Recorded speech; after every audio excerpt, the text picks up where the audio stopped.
అందరూ బావుండాలి. అందులో మేముండాలి అని మాత్రమే గుర్తుకొస్తది నాకు గుడికెళ్ళినప్పుడు. నాకే అట్లా జరుగుతదా? లేకపోతే మీకు గూడా అట్లనే జరుగుతదా? కామెంట్స్‌లో చెప్పేయండి. నిన్ననైతే మా వాళ్ళు శ్రీ నల్లపోచమ్మ తల్లి దేవాలయంకైతే ఎళ్ళిర్రు. అది బోరంచాలో ఉంటది. దర్శనం మాత్రం చాలా బాగా జరిగింది. దర్శనం జేసుకొని అట్లా బయటికొచ్చి మంచి ప్లేస్ చూసుకొని, కూర్చొని, కోడిని కోసుకొని వండుకున్నాం అన్నట్టు. దేవుని దగ్గరికెళ్తే మేము కన్ఫర్మ్‌గా కోడిని కోసుకుంటాం. మాక్సిమం తెలంగాణలో అందరూ అంతే. అన్నం అయితే రెడీ అయిపోయింది. రొట్టెల కోసం అయితే పెట్టుకున్నాం అన్నట్టు. పెనం మీద నీళ్లు పోసుకొని అవి మంచిగా హీట్ అయిన తర్వాత ఆ వాటర్ని తీసుకొని పిండి కలుపుకోవాలి. చికెన్ అయితే పసుపేసి ఉడకబెడుతున్నారు పక్కకి. పిండిని అయితే మంచిగా కలుపుకోవాలి. ఎంత హీట్ ఉన్నా కలుపుకోవాలి. పిండి మంచిగా కలుపుకుంటేనే మంచిగా అవుతాయి రొట్టెలు.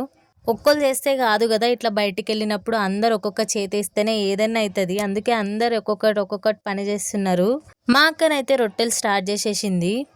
పక్కకు చూడండి, మా పెద్దక్కని డిస్టర్బ్ చేయడానికి మా అక్క రెడీ ఉంటుంది. ఇక మా బావ కష్టపడుతుండు కట్టెలు పెట్టనీకి చాలానే. మా అక్క అయితే స్టార్ట్ చేసేసింది. దాన్ని ఏదో ఒకటి చేయడానికి మా వాళ్ళు రెడీ ఉంటారు. ఇక మా అక్క పిండి మంచిగా నీట్గా కలుపుకొని వాటితోటి ఇక చేస్తుంది అన్నట్టు. చల్లటి వెదర్లా అట్లా అన్నం వండుకొని కర్రీ వండుకొని ఇట్లా రొట్టెలు చేసుకొని తింటే ఏమైనా ఉంటుందా?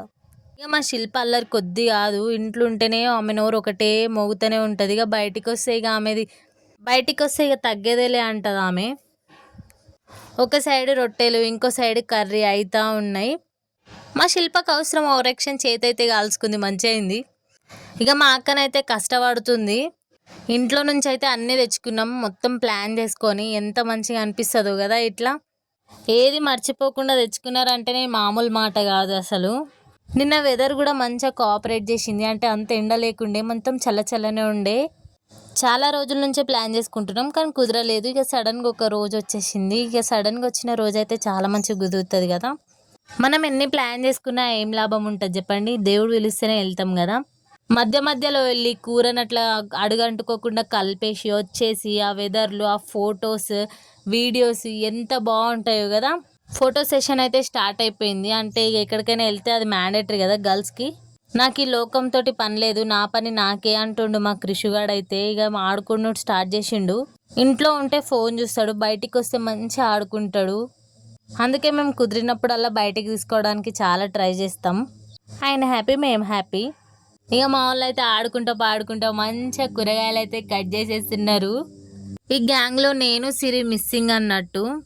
వేడి వేడి చికెన్ కర్రీ అయితే రెడీ అయిపోయింది. ఎంత బాగుందో కదా. రెసిపీ కావాలంటే కామెంట్ చేసేయండి, నేను రెసిపీ షేర్ చేసేస్తా. ఎంత బాగుందో. చిన్నప్పుడు ఈ పువ్వులతో మీరు ఆడుతుండేనా? తాత ఒక రూపాయి ఇయ్యకపోతే నీ గుండుపాట్ అంటుండే. మీరు కూడా అట్లా ఆడుతుండేనా? కామెంట్స్లో చెప్పండి.